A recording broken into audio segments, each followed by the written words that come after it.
Britain की 158 साल पुरानी transport company KNP logistic group का हाल ही में ऐसा अंत हुआ जिसकी किसी ने कल्पना भी नहीं की थी।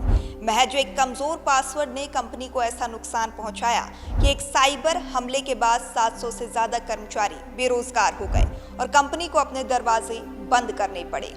बीबीसी की रिपोर्ट के मुताबिक यह साइबर हमला अकीरा रेमसवेयर गैंग्स द्वारा किया गया था। उन्होंने कंपनी के एक कर्मचारी का पासवर्ड अनुमान लगाकर सिस्टम में अनऑथराइज्ड एंट्री कर ली। यह पासवर्ड इतना कमजोर था कि हैकर्स के लिए उसे क्रैक करना मुश्किल नहीं था।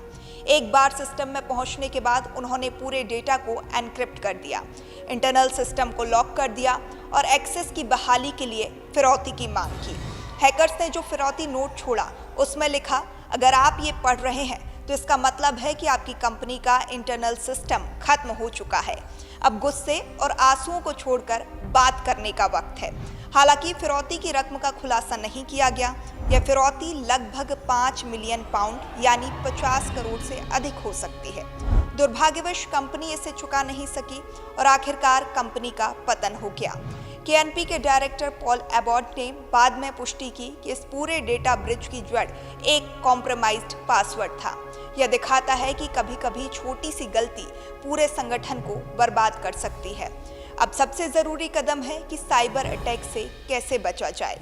कंपनियों को नियमित रूप से अपने डेटा का सुरक्षित बैकअप लेना चाहिए, मजबूत इमरजेंसी रिस्पांस प्लान्स डेवलप करने चाहिए और साइबर अटैक इंश्योरेंस को सब्सक्राइब करने पर विचार करना चाहिए।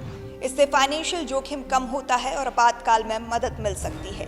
केएनपी की कहानी हर बिजनेस के लिए चेतावनी है। चाहे कंपनी कितनी भी पुरानी या प्रतिष्ठित क्यों ना हो, साइबर थ्रेट से सुरक्षा जरूरी है।